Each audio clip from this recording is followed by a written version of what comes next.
নিজের মৃত হবু স্বামী বিবিয়ান নওয়াফকে চোখের সামনে দেখে দপ করে শপিং মলের মেঝেতে বসে পড়ল তাথই। নিজের চোখ দুটোকে যেন আজ বিশ্বাস করতে খুব কষ্ট হচ্ছে।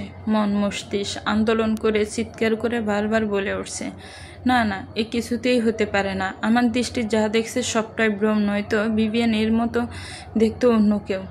শুনেছি একই চেহারার 7 জন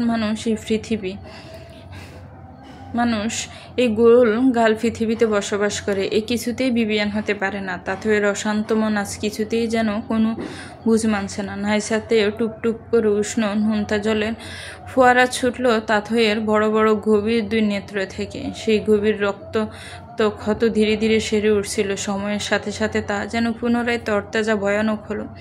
কিছুক্ষণ আগের ফুরফুরে শ্বাসটা বুকের কাছে শক্ত হয়ে আটকে গেল। ব্যথায় ফুসলে উঠত। যে মানুষটা বছর 2 আগেই দুনিয়ার মায়া ত্যাগ করে ওপারে পাড়ি জমিয়েছে, সে কি করে ফিরে আসতে পারে?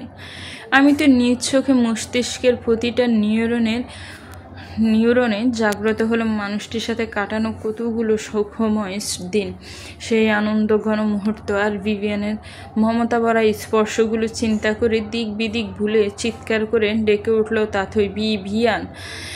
তাথইয়ের চিৎকার পুরো শপিং মলে বদ্ধ দেয়ালে দেয়ালে বাড়ি খেলো, প্রতিধ্বনি তুলল। যাদের কর্ণঘুরে চিৎকার বাড়ি খেলো প্রত্যেকে থমকে দাঁড়ালো। শুধু দাঁড়ালো না, বিহান সম্বোধন করা যুবকটি নিজের সহযোগী 2 জন ব্যক্তির সাথে হাসতে হাসতে নিজেদের ব্যক্তিগত কথা সারতে সারতে লিফট বেয়ে উঠে গেল টপ ফ্লোরে। নিজেদের ব্যক্তিগত বিষয় ছাড়া জাগতিক কোনো বিষয়েই যেন তাদের খেয়াল নেই। অথচ এদিকে গ্রাউন্ড ফ্লোরের মেঝেতে হাঁটু গেড়ে 2 হাতে মুখ ডেকে ফুপিয়ে কাঁদতে লাগলো তাথই। তাথইয়ের 2 জন ক্লোজ ফ্রেন্ড মৌটুসি আর অর্ক তাথইয়ের সাথেই ছিল। হঠাৎ তাথই পায়ের গতি রোধ করেছে, এটা তারা বুঝতেই পারেনি। তারা নিজেদের মতো সামনে এগিয়ে গিয়েছিল। হঠাৎ চিৎকারে পিছন ফিরে বিধ্বস্ত তাথইকে দেখে দৌড়ে এসে মেঝেতে বসে ডেকে ওঠে 2 জনের, এই তাথই, কি হয়েছে তোর? কোথায় বিয়ান? কান্না অনবরত। তাথই মাথা নিচু রেখে আঙ্গুলি নির্দেশ করে স্কেলের উপরের দিকে। সেই আঙ্গুলি অনুসরণ করে সামনে তাকায় মৌটুসি আর আর্কু, কিন্তু সামনে বিয়ান কেন? বিয়ানের মতো দেখতে পর্যন্ত কেউ নেই।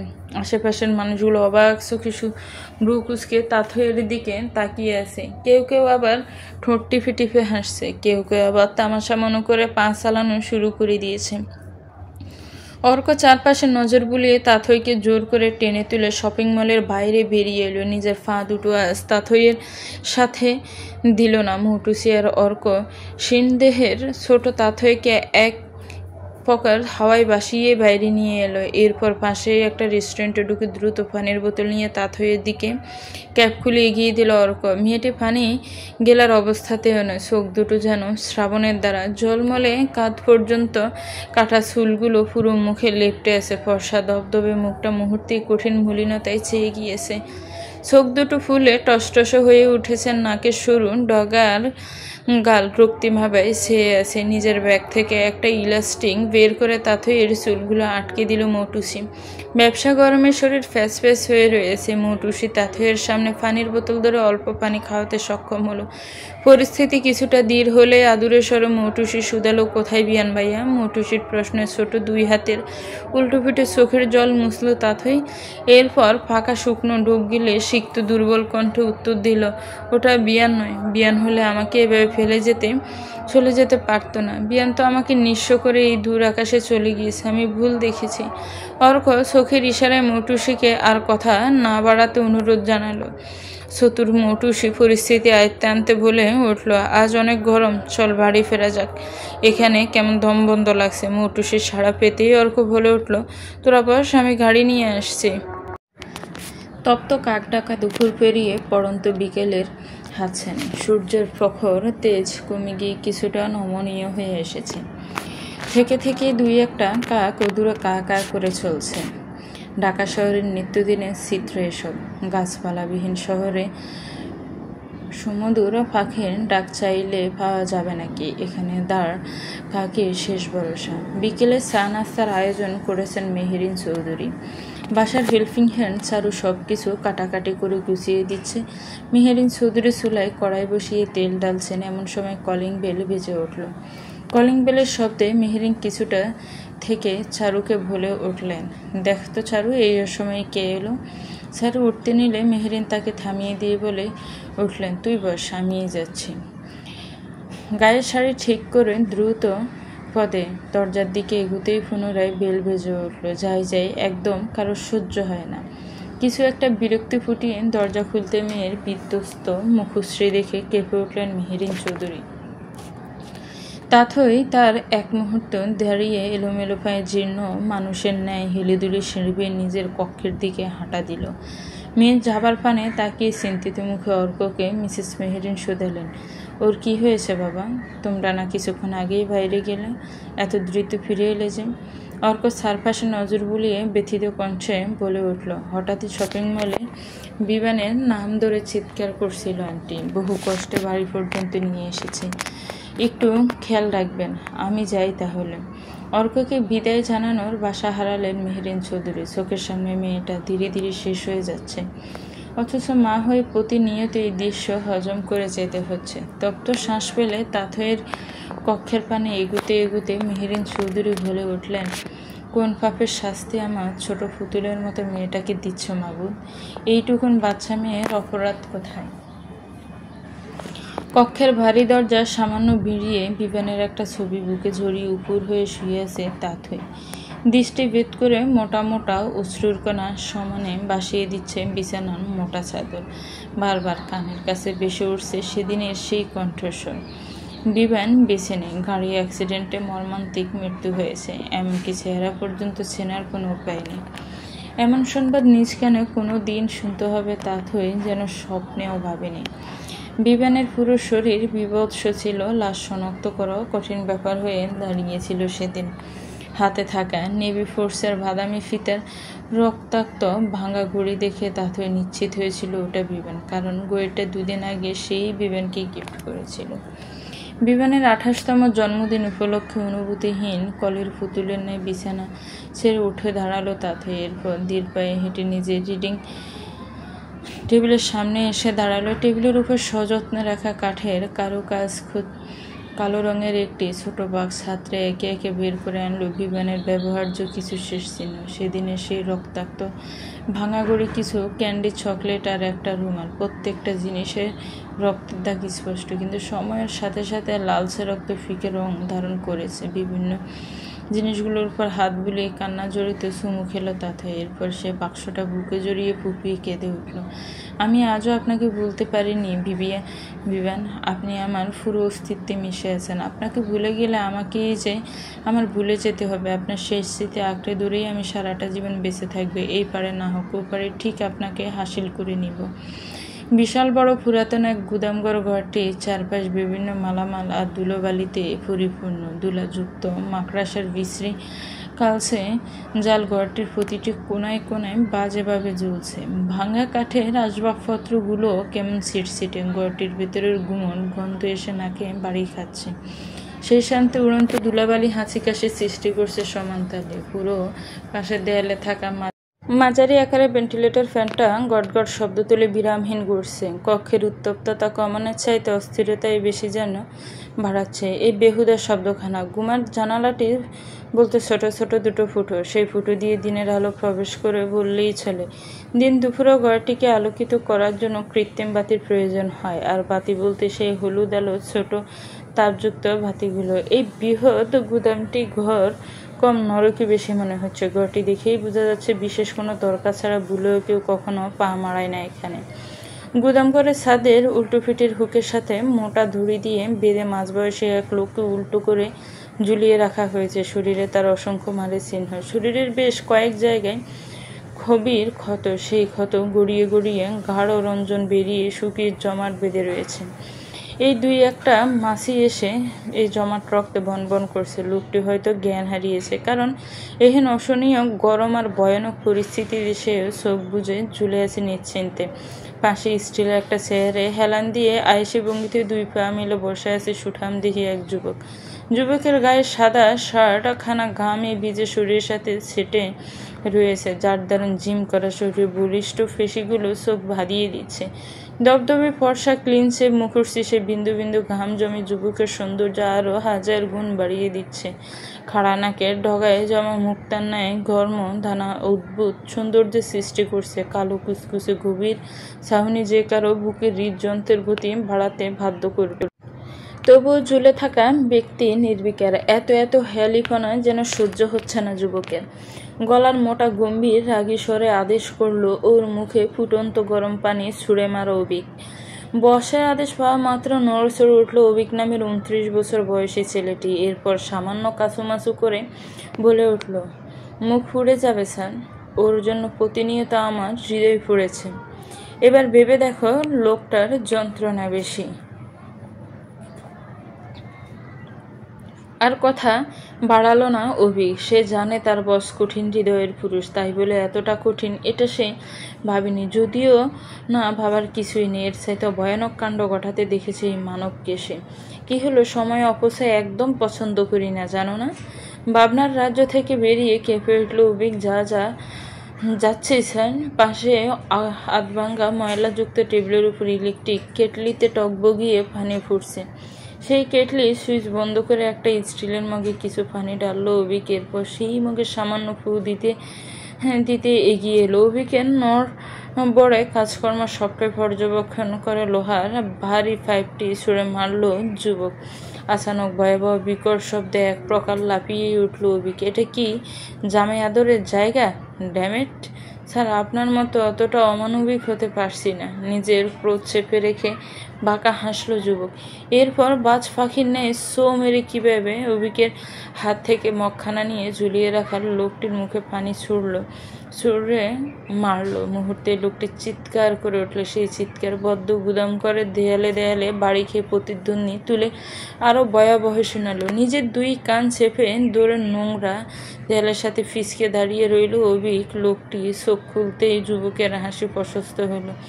সেই সাথে চেহারায় ফুটে উঠল চূড়ান্ত ক্রূরতা। লোকটির আদা পাকা খোঁচা খোঁচা দাড়িযুক্ত গালে হাতে ছেপে ধরতে চকিয়ে উঠল লোকটি। চোখের সামনে জম তুলল। মানুষটিকে দেখে ভয়ে চরমভাবে গলা শুকিয়ে উঠল।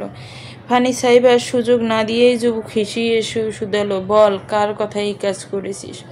লোকটি কথা বলার পরিস্থিতিতে নেই, তবুও নিজের মরুভূমির ন্যায় শুকনো গলা ফাঁকা ডোক গেলে আঠালো লালা দিয়ে সামান্য ভিজিয়ে জড়িয়ে যাওয়া কণ্ঠে বলে উঠল, বিশ্বাস করুন স্যার, আমি কিচ্ছু জানি না। জানলে এখানে ঝুলে ঝুলে মার খেতাম না। মাঝবয়সী লোকটি রেহেন অজানা উত্তর যুবকের মন ফুত হলো না। লোকটির সাদা কালো মিশে লেট চুলে মুঠি ধরে দাঁতে দাঁত ফেসে বলে উঠল, জানিস না যখন, তবে এখানে ঝুলে ঝুলে সুটকি হয়ে থাক। আর দাঁড়ালো না যুবক। গট গট পায়ে গুদামঘরের বাহিরে এসে লাল ঠোঁটগুলো গোল করে ফুস করে দম ছাড়লো। মন মেজাজ একদম বিতৃষ্ণায় ভরা। কিচ্ছুটি ভালো লাগছে না। নিকোটিনের দোয়া ছাড়া এই বিতৃষ্ণা কোনোভাবেই দূর হবে না। দীর্ঘদে গুদামের দরজা বৃহৎ তালা লাগিয়ে সোরের মতো বাইরে এলো অভিক। মনে হচ্ছে আসলে লোকটি কিছু জানে না স্যার। কথাটি বলেই মাথা নিচু করে দাঁড়িয়ে রইল অভিক। অভিকের এমন বোকা বোকা কথায় বিগলিত নিষ্প্রাণ হাসল যুবক।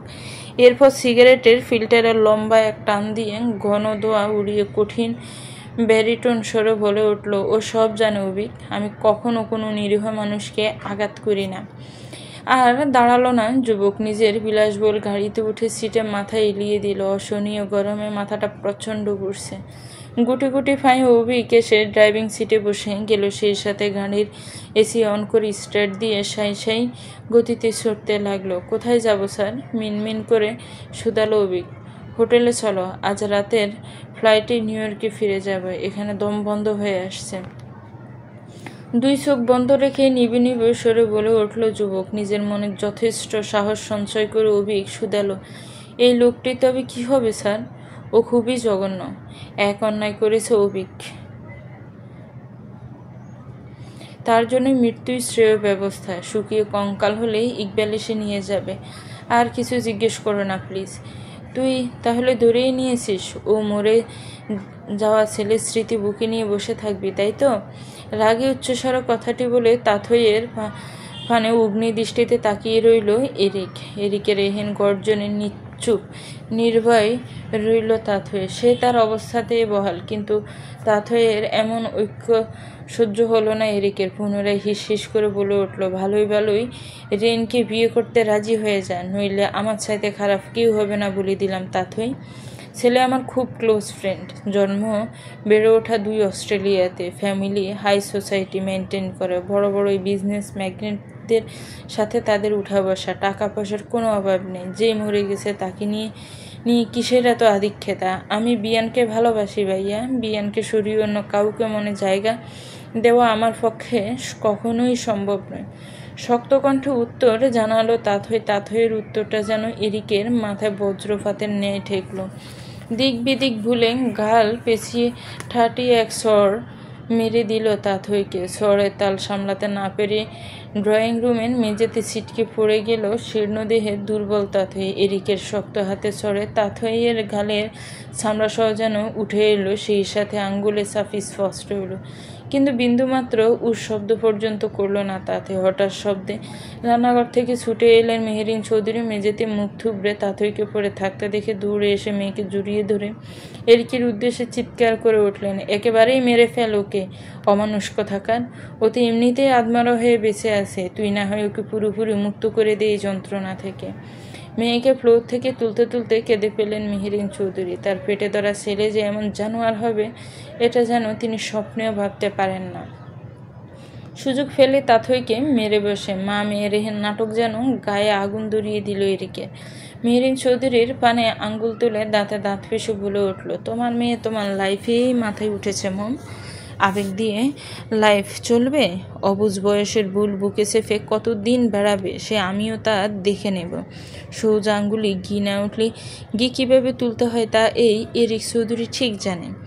আর দাঁড়ালো না এরিক, গলার টাইখানা টেনে খুলতে খুলতে সেরে বেয়ে উপরে চলে গেল। রোজ রোজ একই নাটক দেখতে দেখতে গায়ে ঘেন্না ধরে গেছে তার। এরিক চলে যেতে হাতে বরফখণ্ড নিয়ে ধরে এলো চারু। আপামনি, আপনার গালটা চুইলা গেছে গা, একটু বরফ ডুইলালন। চারুর পানে তাকিয়ে মনমাহত ফ্যাসফ্যাসে স্বরে তাথই বলে উঠল, হৃদয়ে যে জখম হয়েছে তা কিভাবে সারবে চারু? আর দাঁড়ালো না তাথই। বিমানে ছবি জড়িয়ে ধরে একটু কাঁদলে হয়তো বুকের কষ্টগুলো কমবে।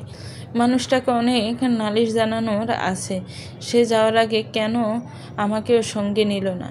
মেয়ের সাথে সাথে মেহেরিন চৌধুরীও উপরে উঠতে চাইলেন, কিন্তু তাথই বলে উঠল, তুমি এসো না আম্মু, আমার একলা থাকতে ভীষণ ভালো লাগে, পাশে কেউ থাকলেই বরং আমি সাফকেটেড হই। মেয়ের পানে তাকিয়ে ফুপিয়ে কেঁদে তাথইয়ের হাত ছেড়ে দিলেন মেহেরিন। হাতের বাঁধন আলগা হতেই নিজেকে টেনে হিঁচড়ে চলতে লাগলো তাথই। আম্মা, খালুজানরে কইয়া আপারও কোথাও পাঠানোর ব্যবস্থা করেন, একটু হাওয়া বদল হইলে ভালো লাগবো তার। ব্যথিত স্বরে কথাটি বলে গলন্ত বরফের পানে দৃষ্টি দিল চারু। চারুর কথা বেশ মনে ধরল মেহেরিন চৌধুরীর। তিনি মনে মনে ঠিক করলেন, সাইফ আজমি ফিরলেই তিনি মেয়েকে দূরে কোথাও পাঠাবেন কয়েকদিনের জন্য। এরিকের কালো ছায়া তোর জন্য খুবই অশুভ রে তাথই। আপনি আমাকে নিষ্ঠুর পৃথিবীতে একা ফেলে কিভাবে চলে গেলেন বিয়ান? একবারও কি আমার কথা মনে পড়ল না আপনার? দেখুন আপনাকে হারিয়ে কতটা বিধ্বস্ত হয়েছি আমি। এভাবে কি বেঁচে থাকা যায় বলুন তো? আমাকে সঙ্গে নিয়ে গেলে কি খুব ক্ষতি হতো?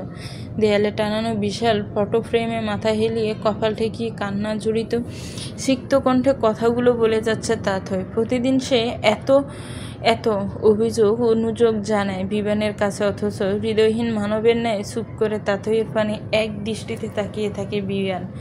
তাথই খুব করে চায় স্বপ্ন হলেও বিয়ান যেন এসে তার মাথায় মমতার হাত বুলে, অথচ নিষ্ঠুর মানব তাতেও নারাজ।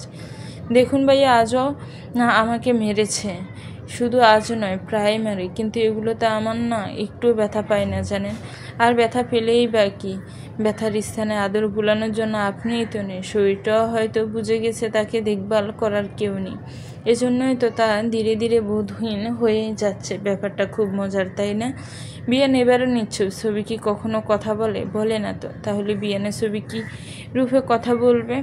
ছোট ছোট নরম দুহাতের কলফুটে চোখের গড়িয়ে পড়া জল মুছে বিয়ানের লালচে ঠোঁটে হাত বুলায় তাথই। এরপর কান্না জড়িত কণ্ঠে অস্ফুট স্বরে বলে ওঠে, আপনাকে খুব ভালোবাসি বিয়ান আফান।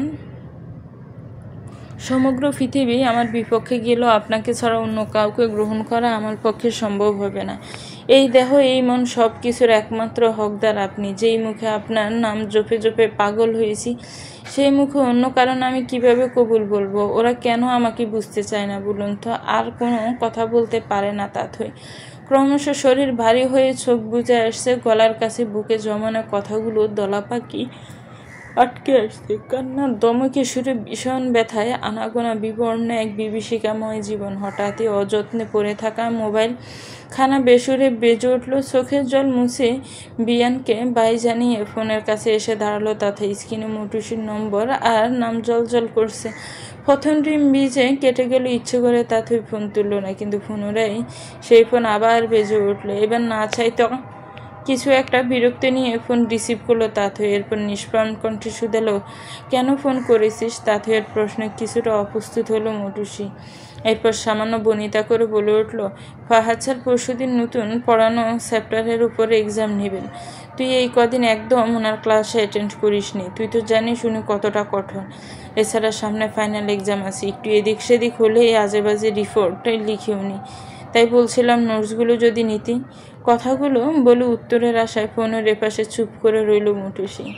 তাথই আর মটুসি একই ভার্সিটি ইংরেজি বিষয়ে অনার্স করছে, দুজনেই খুবই তুখোর স্টুডেন্ট।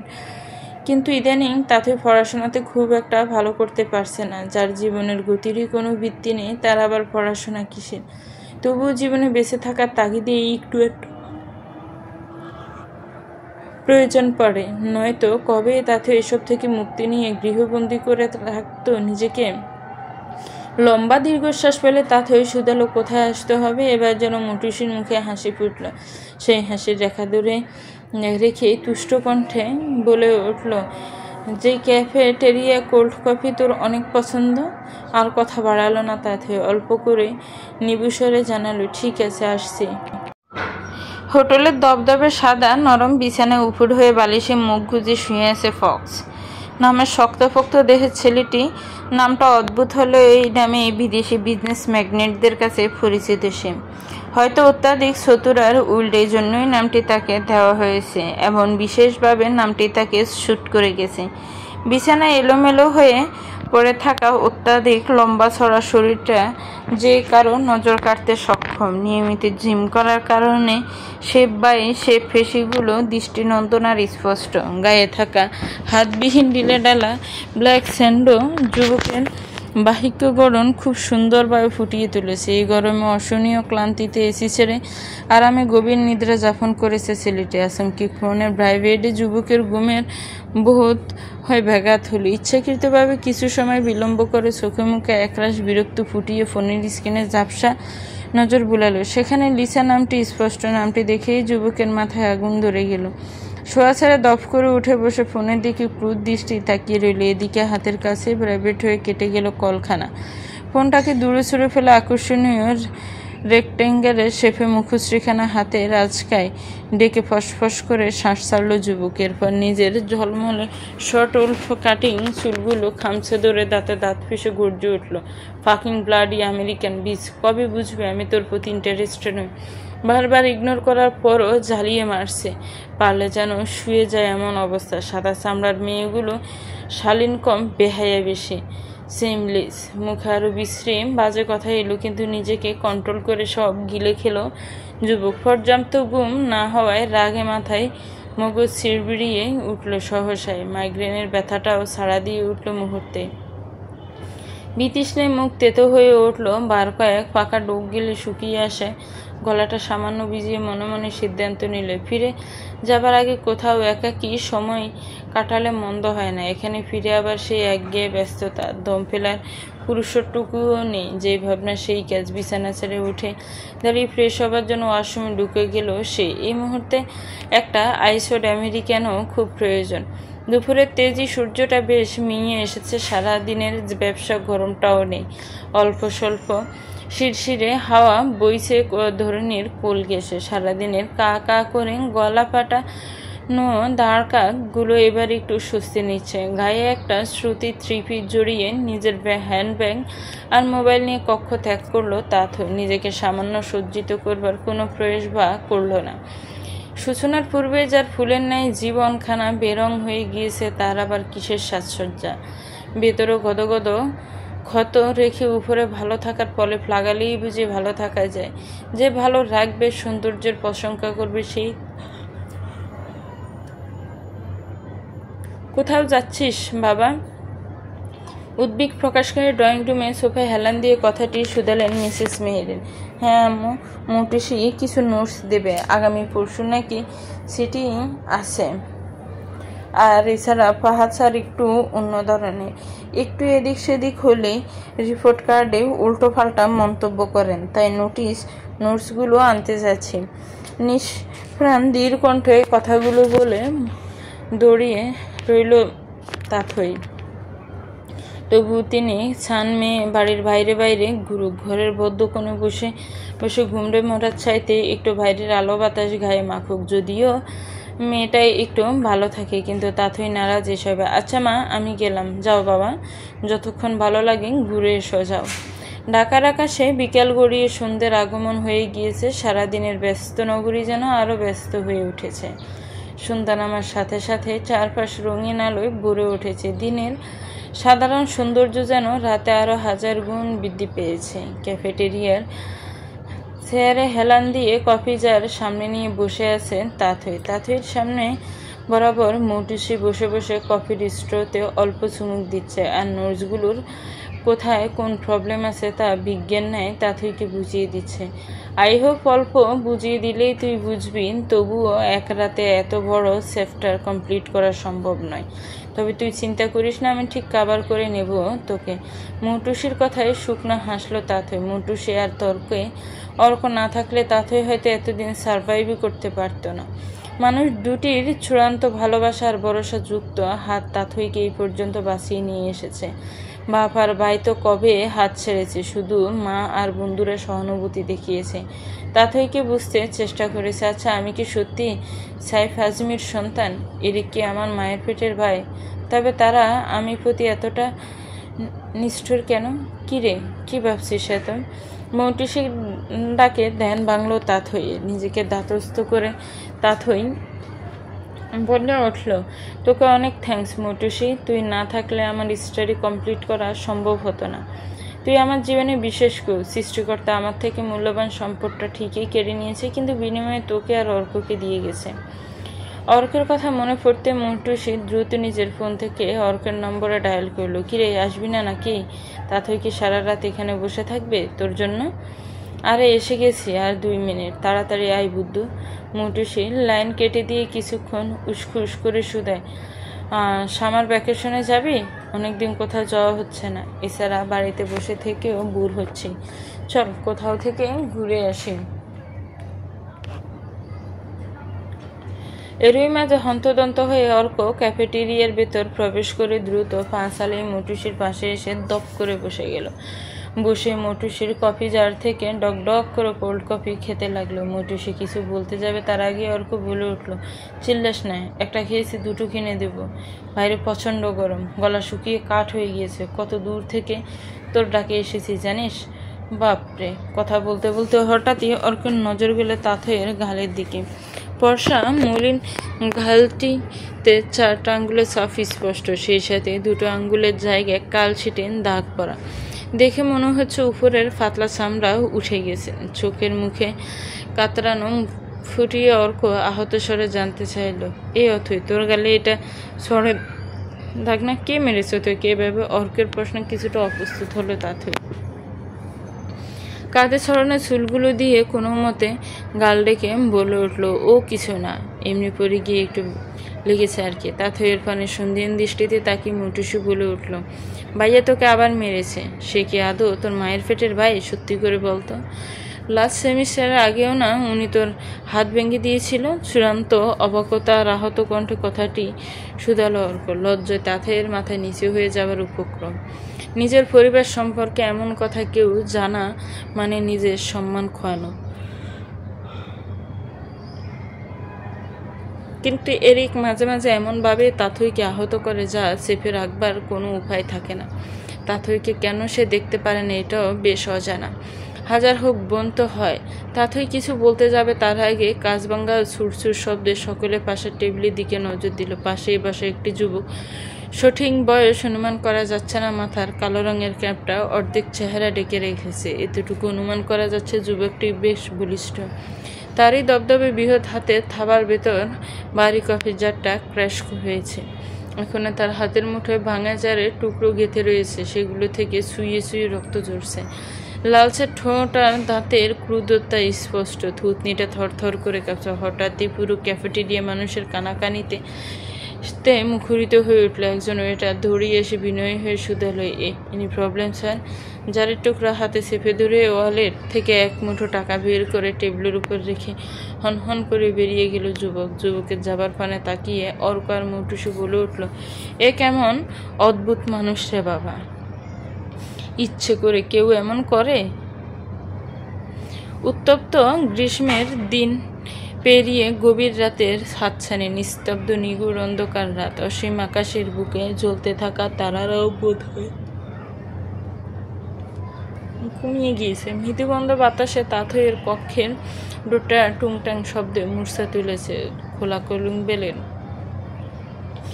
অশ্রুসদল দৃষ্টি ফলকহীন দূর আকাশে। মেলার রাত দিন এভাবেই গড়িয়ে যাচ্ছে, তাই মন কারো সান্ত্বনা বোঝ ভরসা কিচ্ছুটি মানে না। অবুঝ মন শুধু বারবার একটি কথাই আওড়ায়, বিয়ান কেন আমাকে ছেড়ে চলে গেলই যখন আমাকে সঙ্গে নিল না কেন? বিধাতাকে ফাঁকি দিয়ে কোনোভাবেই কি বিয়ান আমার কাছে চলে আসতে পারে না?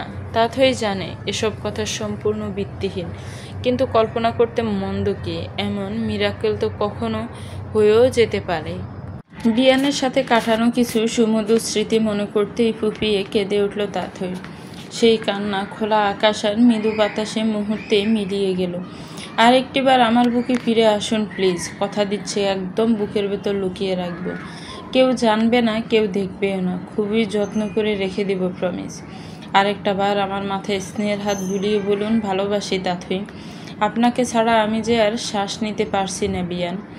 উন্মাদের ন্যায় দুই হাত আকাশে উঁচিয়ে পুনরায় ডুকরে কেঁদে উঠল তাথই। আমাকে শুনতে পাচ্ছেন আপনি?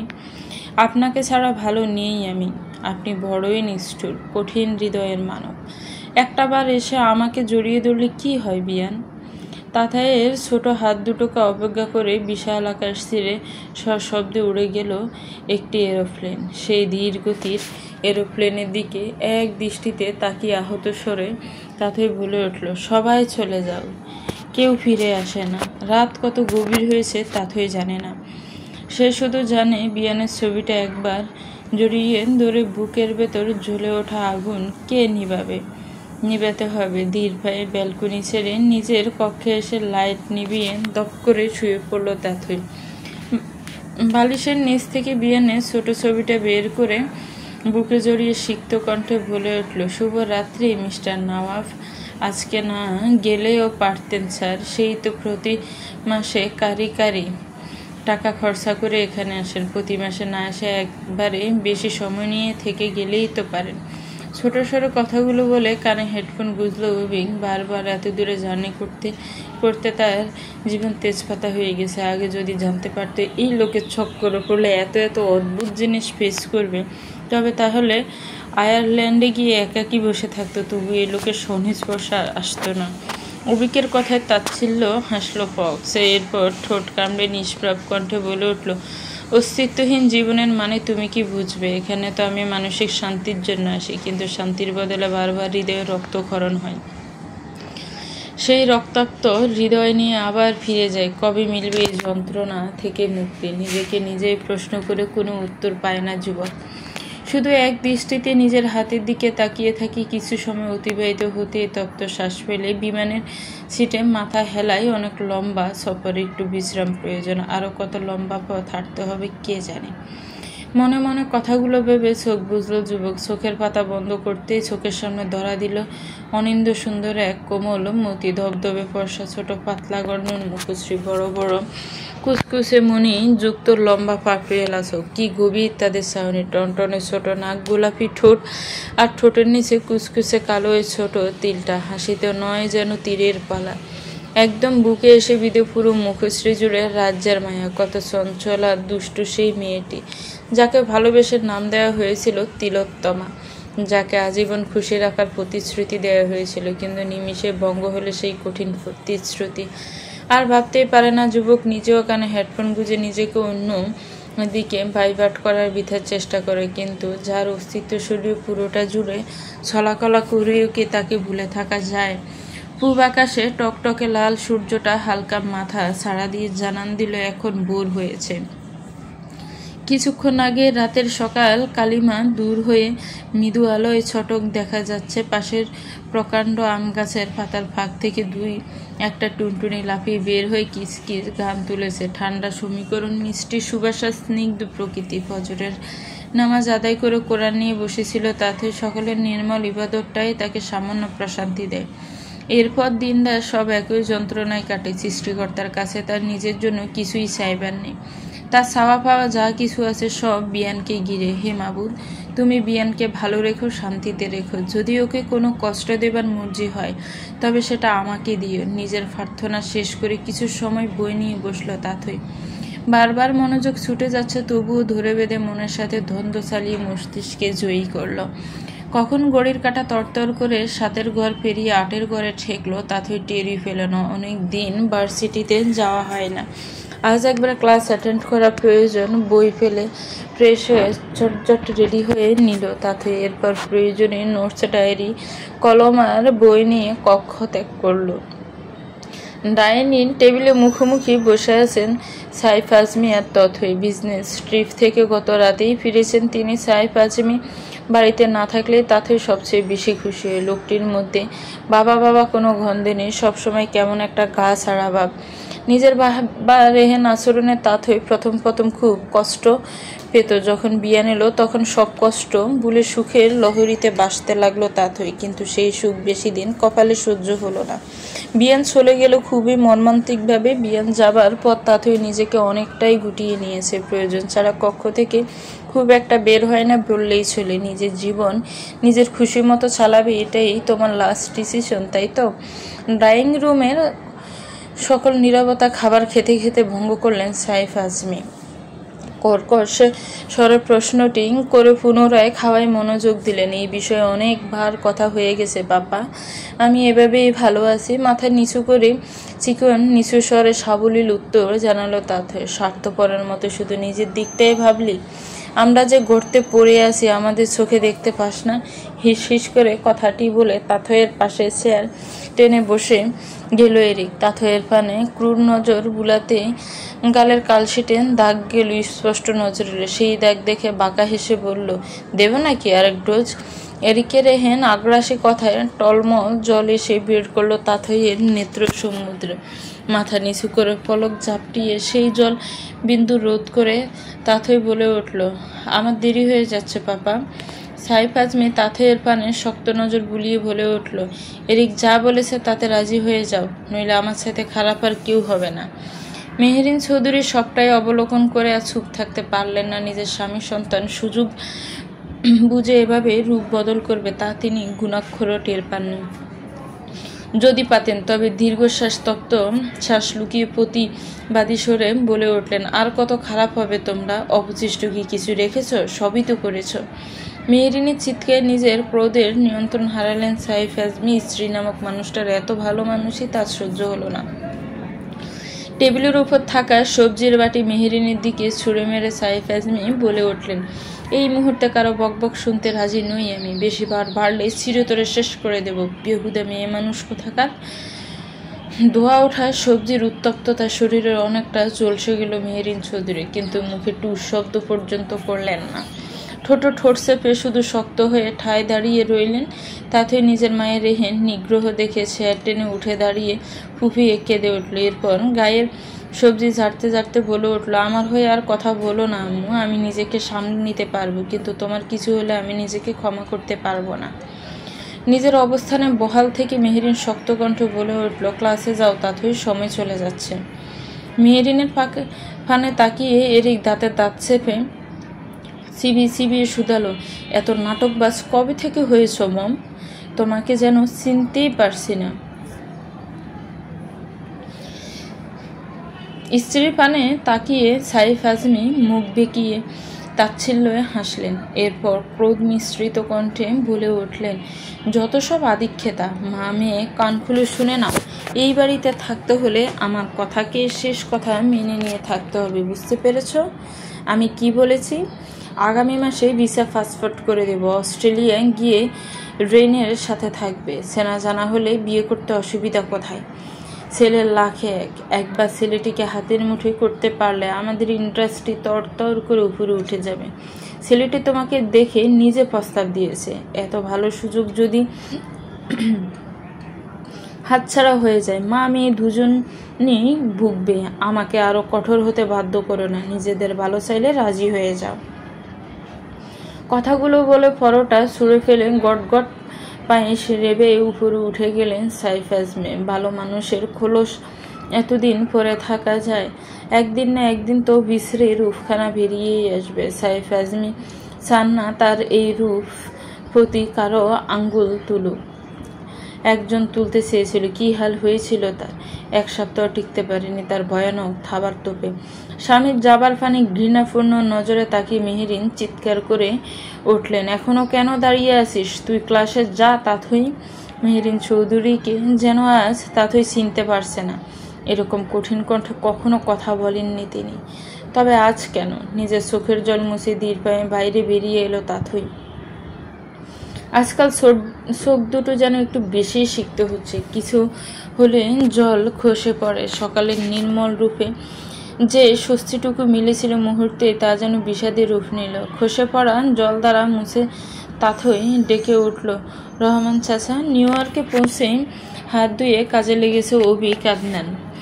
বসের সাথে সাথে তাকেও হতে হয়েছে চটপটে আর ভিলিয়েন, কারণ বোকা আর অলস লোক একদম পছন্দ নয় তার বসের। প্রত্যেকটা এমপ্লয়ির উপর শকুনের নজর তাক করে রাখে সারাদিন। একটু এদিক সেদিক হলে পায়াট। মানুষের মনের কথা শুনে নেবার অদ্ভুত ক্ষমতা আছে এই লোকের। কারো চোখের সামনে পর্যবেক্ষণ করে পরবর্তী পদক্ষেপ সম্পর্কে অবগত সে। বড় বড় বিজনেসম্যানদের ডব দিয়ে উপরে উঠে যাওয়া পাক্কা খিলাড়ি এই যুবক। তার আরেকটা ভালো গুণ রয়েছে, কোনো অন্যায় মানতেন নারাজ তিনি। হোক সেটা ছোট অথবা বড়, চতুরতা আর উগ্রতা সব মিলিয়ে সমানে সমান। তার এহেন সুনাম বা দুর্নাম যাই হোক, তার জন্য পুরো নিউ ইয়র্ক জুড়ে পরিচিত পেয়েছে উদ্ভট এক নামে, ওয়াইল্ড ফক্স। ল্যাপটপে গভীর মনোযোগের সহিত কাজ করছে ফক্স। অভিক কিছু সময় ধরে কতগুলো ফাইল নিয়ে দাঁড়িয়ে রয়েছে, কিন্তু এই লোকের সেসবে কোনো হেলদোল নেই। পারলে একদম ল্যাপটপের মাঝে ঢুকেছে এহেন অবস্থা। অভিক শুনেছে প্রেমে পড়লে কঠোর হৃদয়ের মানুষ নরম হয়। প্রেম ভালোবাসায় এমন এক জাদু আছে। অভিকের মতে তার বয়স একটু বেশি কঠিন দিলেন মানুষ, তাই তার বয়স খুব করে কঠিন করে প্রেমে পড়ুক। কিছুক্ষণ উস্কুস করে গলা খাঁকড়ে দিল অভিক। এরপর তার বসের দৃষ্টি আকর্ষণের জন্য বলে উঠল, কিছু না মনে করলে আপনার ব্যক্তিগত বিষয়ে একটা প্রশ্ন করতে চাই। অভিকের কথায় কিছুটা কপাল কুঁচকে এলো গম্ভীর যুবকের। ল্যাপটপ থেকে নজর সরিয়ে জিজ্ঞেসু নজর বুলিয়ে ব্রুসি গম্ভীর গলায় শুধালো, কোন বিষয়ে? আশকারা পেয়ে অভিক ঠোঁটে সামান্য হাসি ঝুলিয়ে বলে উঠল, আপনি কি কখনো কাউকে ভালোবেসেছিলেন বস? কাজের সময় এহেন পালতু প্রশ্নে কিছুটা বিরক্ত হলো যুবক। আজকাল অভিক ছেলেটা আশকারা পেয়ে সব কিছুতে লম্বা হাত ঢুকাতে চাইছে।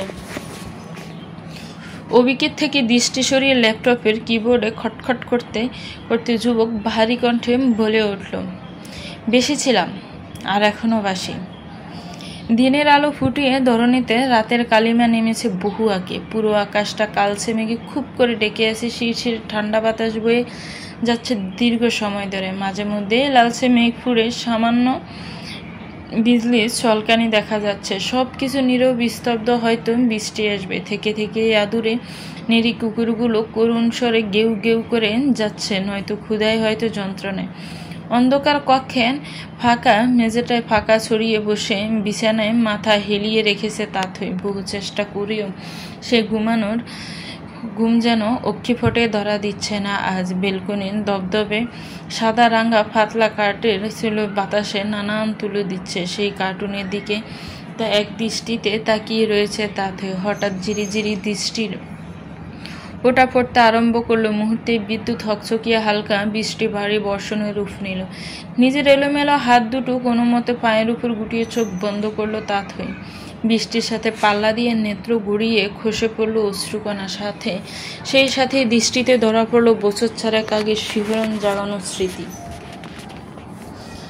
মেহেরিন চৌধুরী ছিলেন একজন খাঁটি গ্রামের মেয়ে। পুরো গ্রাম জুড়ে মেহেরিন চৌধুরীর বাবা মকবুল শেখের নাম ডাকা সুনাম ছিল প্রসিদ্ধ। গ্রামের মানুষ বিশেষভাবে শ্রদ্ধা প্রদর্শন করত শেখ বাড়ির মানুষকে। মকবুল শেখের 2 ছেলে আর 1 মেয়ে। মেহেরিন ছিল সবার ছোট আর বেশ শান্তশিষ্ট। বড় ভাই গ্রামে বাবার ব্যবসায়ী কাজকর্ম সামলান, আর মেজজন বিদেশ বিমুইয়ে ফাড়ি জমিয়েছেন পড়াশোনার চাকরির তাগিদে। অত্যন্ত মেধাবী হওয়ায় ঢাকায় এসে হোস্টেলে থেকে পড়াশোনা করতেন মেহেরিন। হঠাৎই একদিন ভার্সিটির কালচারাল প্রোগ্রামে মেহেরিনের উপর নজর পড়ে সাইফ আজমির। রূপগুণে মুগ্ধ হয়ে সাইফ আজমির জোর করে নিজের প্রভাব খাটিয়ে বিয়ে করেছিলেন মেহেরিনকে। মেহেরিনের পরিবার সাইফ আজমির ক্ষমতার বলে মুখ বুঝে পুরোটাই মেনে নিয়ে মেয়ে বিয়ে দিয়েছিলেন। মেনে না নিয়ে গ্রামের মানুষ শহরে এসে কী বা প্রভাব দেখাতে পারবে? কিন্তু মেয়ের জামাই হিসেবে কোনো দিনও স্বীকৃতি দেননি সাইফ আজমিকে। মকবুল শেখ মাঝে মাঝে মেয়ের খোঁজ খবর নিতেন মুঠোফোনে, কিন্তু কোনো দিন মেয়ের রাজপ্রাসাদে পায়ের ধুলো দেননি। ধীরে ধীরে এসব আচরণ সাইফ আজমির মনে খুব খারাপভাবে প্রভাব পেলে শ্বশুরের সাথে সাথে তিনিও সমান তালে কঠোরতা প্রকাশ করতে শুরু করলেন। একসময় বাড়তে লাগলো আপনজনদের সাথে দূরত্ব, কিন্তু মেহেরিন নিজের বাপ ভাইকে ভুলে থাকতে পারতেন না। প্রায়ই লুকিয়ে ফোনে কথা বলতেন আর কাঁদতেন। সাইফ আজমির বিশ্রী ব্যবহারে মেহেরিনের থেকে সকলে মুখ ফিরিয়ে নিলেও মেহেরিন নিজে এক প্রকার জোর করে বাপ ভাইয়ের সাথে যোগাযোগ রাখতেন। এরই খবর পর মকবুল শেখ মনের কষ্ট ভুলে গিয়ে মেয়েকে দেখতে এলেন একদিন ঢাকায়। কিন্তু সাইফ আজমির অহংকার আর কটু কথায় দুর্দ্বন্দ্ব টিকতে পারলেন না ভদ্রলোক। সেই যে কান্না করতে করতে বিদায় নিলেন, আর কোনো দিন মেয়ের বাড়ি এলেন না। বিদ্যু ভেবেছিল নাতি নাতনিরা বড় হয়ে মাকে নিয়ে গ্রামে আসবে, 2 হাতে উজাড় করে নাতি নাতনিকে বুকে জড়াবেন তিনি। কিন্তু বিদ্যের আশায় সাইফরে যখন দেখতে পেলেন বাপের চাইতে ছেলে আরও বেশি সীমা লঙ্ঘনকারী। ছেলের উগ্র আচরণ আর নেশায় আসক্ত হওয়াকে কেন্দ্র করে মেহেরিন পাগলের ন্যায় দিন পার করলেন। ছেলের হাত ধরে রাখার আপ্রাণ চেষ্টা করলেন মেহেরিন, কিন্তু গাছই যদি বিষাক্ত হয় তবে ফল কি রূপে সুমিষ্ট হবে? শক্ত খুঁটি হারিয়ে মেয়েটির হাত ধরে বেঁচে থাকার আশা খুঁজলেন মেহেরিন। হঠাৎই একদিন খবর এলো মেহেরিনের বড় ভাই তোফায়েল শেখের একমাত্র পুত্র তিহানের বিয়ে। বাড়িতে খুব ধুমধাম আয়োজন। ছেলে মেয়ে দুজনেই বিদেশে পড়ালেখা করতে গিয়ে প্রণয় ঘটিয়েছে। মেয়ের পরিবার স্বেচ্ছায় তিহানকে জামাই হিসেবে গ্রহণ করতে প্রস্তুত, কিন্তু তিহানের নাকি যে ছোট ফুপিকে ছাড়া সে কিছুতেই বিয়ে করতে পারবে না। ফুপির স্নেহযুক্ত ভরসার হাত মাথায় নিয়ে তবে সে বিয়ের কাজে এগোবে। ভাইয়ের মুখে এমন হৃদয় বিদারক কথা শুনে বেশ মর্মাহত হলেন মেহেরিন, কিন্তু কোনো প্রতিশ্রুতি দিয়ে ভাইকে খুশি করতে পারলেন না তিনি। ভদ্রলোক তোফায়েল বিমর্ষ মনে ফোন কেটে দিলেন, কিন্তু মেহেরিন নীরব কান্না শুনতে পেলেন না। তিহান নিজেই একদিন মেহেরিনের কাছে ফোন দিয়ে কান্নাকাটি করলো। একটা বারো বাতিজিকে বুকে জড়াতে ইচ্ছে করে না তোমার ফুফি? আমরা কি অন্যায় করেছি বলতে পারো? তোমার স্নেহ আর ভালোবাসা থেকে আমরা কেন বঞ্চিত হব? দোষ না করেও কেন আমরা দোষী বলো? দোষ তোদের নয় বাবা, দোষ আমার ভাগ্যের। তিহানের সাথে সাথে মেহেরিনও খুব কাঁদলেন সেদিন। কথায় কথায় তিহান জানালো, যদি তুমি আমার বিয়েতে না আসো তবে আমি বিয়ে না করেই বিদেশ ফিরব আর সারা জীবন আইবুড়ো হয়ে কাটাবো। এর জন্য সম্পূর্ণ দায়ী থাকবে তুমি।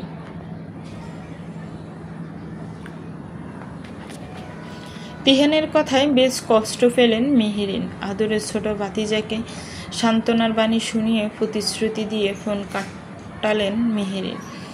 তবেই সাইফ আজমি বিজনেস ট্যুর থেকে ফিরেছেন। জীবনের প্রথমবারের মতো শক্তকণ্ঠ মেহেরিন বলে উঠল, আমি আমার বাবার বাড়িতে যেতে চাই। তিহানির বিয়ে বাড়িতে যাবার কথা শুনে বিরক্তিতে ব্রু কুঁচকে এলো সাইফ আজমি। টাইয়ের নট লুজ করতে করতে বলে উঠলেন, গেলে যাবে, কিন্তু আমি বা আমার ছেলে কেউ যাবে না ওই বাড়িতে। মনে কষ্ট পেলেও মেহেরিন গলায় শক্তি এনে বলে উঠলেন, তোমাদের যেতে কেউ অনুরোধ করেনি, আমি একাই যাব আমার মেয়েকে নিয়ে। মেহেরিনের চোখে ক্রোধের ছাই স্পষ্ট দেখতে পেলেন সাইফ আজমি। বিবাহিত জীবনের এই ২৬ বছরে কখনই স্ত্রীকে এইভাবে কথা বলতে দেখেননি তিনি। তবে আজ কেন চতুর সাহেব বুঝতে পারলেন কথার উপর কথা বাড়ালে ঘরে অশান্তি বাঁধবে, কারণ মেহেরিন আর আগের মেহেরিন নেই। সেদিনে সে শান্ত আর বোকা মেহেরিন আজ অনেকটাই জেদি এবং নির্ভয়। গলা খাকড়ি দিয়ে সাইফ আজমি বলে উঠলেন, তা কবে যেতে চাইছো? আগামীকাল ভোরে। কঠিন কণ্ঠে জবাব দিলেন মেহেরিন। ঠিক আছে, রহিমকে বলে দেব তোমাদের রেখে আসবে। আর কোনো কথা না বড়িয়ে তাথইয়ের কক্ষের পানে এগিয়ে গেলেন মেহেরিন চৌধুরী। প্রায় ২ যুগ পরে তার বুক ভরে শ্বাস নিতে ইচ্ছে করলো। ভয়ঙ্কর খাঁচা থেকে মা মেয়ের সাময়িক মুক্তি মিলতে যাচ্ছে বহুদিন বাদে।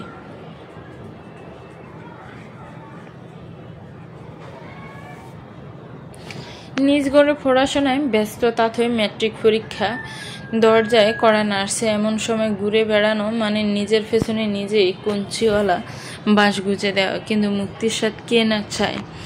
ধীরপদে মেয়ের কক্ষে এসে দাঁড়ালেন মেহেরিন। এরপর দীর্ঘ হতাশা মিশ্রিত শ্বাস ছেড়ে মেয়ের পাশে বসে পরম মমতায় মাথায় হাত বুলালেন। বই থেকে মুখ তুলে মায়ের কোমর জড়িয়ে ধরে কিশোরী তাথই ছোট বিড়াল ছানার ন্যায় গুটিয়ে রইল।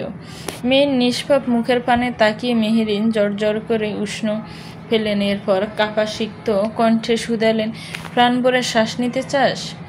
মেয়ের কথা শুনে খুব করে বুঝল ছোট তাথই। মেহেরিন চোখের জল নিজের হাতের আঙ্গুলি দিয়ে মুছিয়ে বলে উঠল, তোমার বুকে এসে সবসময় আমি প্রাণ ভরে শ্বাস নিতে পারি আম্মু। মেয়ের মাথায় চুমে খেয়ে মেহেরিন বলে উঠলেন, নিজের প্রয়োজনে সব কিছু গুছিয়ে নেই, কাল ভোরে আমরা নানা বাড়ি যাচ্ছি। নানুবাড়ি নামক জিনিসটার সাথে একদম অপরিচিত তাথই, কিন্তু মটুসি আর অর্কের থেকে নানুবাড়ির দুরন্ত মজা সম্পর্কে সে জেনেছে। মেহেরিনের মুখে নানুবাড়ির নাম শুনেই খুশিতে আত্মহারা হলো তাথই। নিজের হাতের আজলায় মেহেরিনের মুখ জড়িয়ে ধরে বড় বড় চোখে প্রশস্ত হাসিতে শুধালো, অনেক মজা হবে তাই না আম্মু? মেয়ের হাসি মুখের দিকে তাকিয়ে ঠোঁট চিপে কান্না গিলে নেন মেহেরিন। এরপর মাথা জাকিয়ে বলে উঠলেন, খুব। সময়টা তখন মাঘ মাস, একদম হাড় কাঁপানো শীত। একটানা সপ্তাহ ধরে শৈত্যপ্রবাহ আর ঘন কুয়াশায় আচ্ছাদিত পরিবেশ। শহরে অতটা শীত বোঝা না গেলেও গ্রামের সবুজ পরিবেশে ঠিক অনুমান করা যায় তাপমাত্রা কতটা শীতল। গ্রামের নাম মধুকুঞ্জ। তাথই আর মেহেরিন যখন গ্রামে পৌঁছায় তখন প্রায় দুপুর। শহর থেকে ১৮৬ কিলোমিটার দূরে অবস্থিত মেহেরিন চৌধুরীর বাবার বাড়ি। পুরো রাস্তা অধিক উচ্ছ্বাসের সহিত সৌন্দর্য উপভোগ করতে করতে এসেছেও তাথইয়ের আজ মনে হলো পাখি হয়ে জন্ম নিতে পারলে বেশ ভালো হতো। পাখির চাইতে স্বাধীন আর কে আছে? দীর্ঘদিন বাদে মেহেরিনকে পেয়ে বড় ভাবিরা কেঁদে বুক ভাসালেন। কে বলেছে ছেলে মানুষের কাঁদতে মানা? এই যে মেহেরিনের ২ ভাই বোনকে কাছে পেয়ে বুক উজাড় করে কেঁদে ভাসাচ্ছে। তিহান যেন কান্নার দমকে কথাই বলতে পারছে না। মেহেরিনের ২ ভাবি অন্যান্য আর রেহনুমা তাথইকে বুকে জড়িয়ে খুব আদর করে চুমু খেল। অনন্যার ছোট মেয়ে তাথইয়ের বয়সী, নাম তার তুলতুল। ভালো নাম তুলনা শেহতাজ। খুব বেশি গুলুমুলু আর সুন্দর বলে আদর করে এই নাম দেওয়া হয়েছে তার। জন্ম বেড়ে ওঠা ২ই বিদেশে, কিন্তু আচরণ পুরো বাঙালি। একেই বলে সঠিক শিক্ষায় গড়ে তোলা।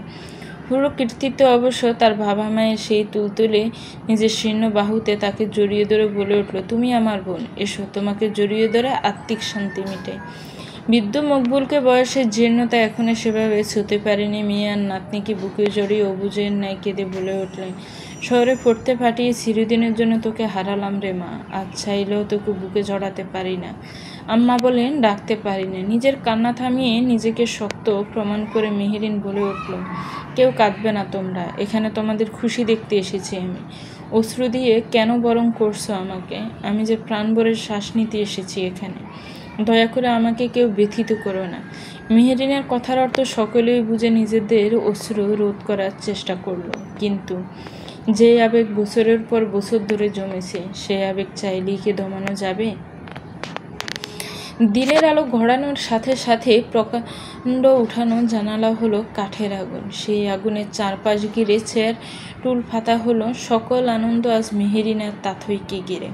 নিজের চেয়ারের পাশে তাথইকে টেনে বসালেন মকবুল শেখ। পরম মমতায় তাথইয়ের হিমায়ী ছোট হাত দুটো নিজের উষ্ণ হাতের মুঠোয় ভরে বৃদ্ধ বলে উঠলেন, এই বুড়োটার কাছে কয়েকদিন থেকে যাও নানাভাই, তোমাকে কাছে পেয়ে বুকের ব্যথাটা খুব করে কমেছে। বিদ্যুর মুখের পানে তাকিয়ে অমায়িক হেসে তাথই ঘাড় কাত করে সম্মতি জানালো। তুলতুল মেয়েটা বেশ মিশুক, ইচ্ছে করেই তাথইয়ের সাথে একদম সেটে রয়েছে, যেন কত জন্মের পরিচয় তাদের। বিভিন্ন আলাপ ছাড়িতেই পুরনো স্মৃতি চারণায় মুহূর্তে আনন্দ হাসিতে পরিপূর্ণ হলো। উষ্ণতা মিশ্রিত আড্ডা, আনন্দ হাসি গান যখন তুঙ্গে, তখনই তিহানের ফোনখানায় ভেজে উঠল। সকলকে হাতের ইশারায় চুপ করতে বলে প্রশস্ত হেসে ফোন কানে তুলল। হেই, ওপাশ থেকে ভরাট আকর্ষণীয় পুরুষালী কণ্ঠস্বর ভেসে এলো, হ্যালো ডুড, ইটস ভিয়ান্না ফান। চলবে তো ভিউয়ার্স, গল্পটা কেমন লেগেছে একটি কমেন্টস করে জানাবেন। গল্পটা ভালো লাগলে একটি লাইক করবেন, গল্পটাকে শেয়ার করবেন, আর আমার চ্যানেলটি প্লিজ সাবস্ক্রাইব করবেন। যারা অলরেডি সাবস্ক্রাইব করে রেখেছেন তাদেরকে অনেক অনেক ধন্যবাদ। ভালো থাকবেন, সুস্থ থাকবেন, আমার চ্যানেলের সাথেই থাকবেন। আল্লাহ হাফেজ, আসসালামু আলাইকুম।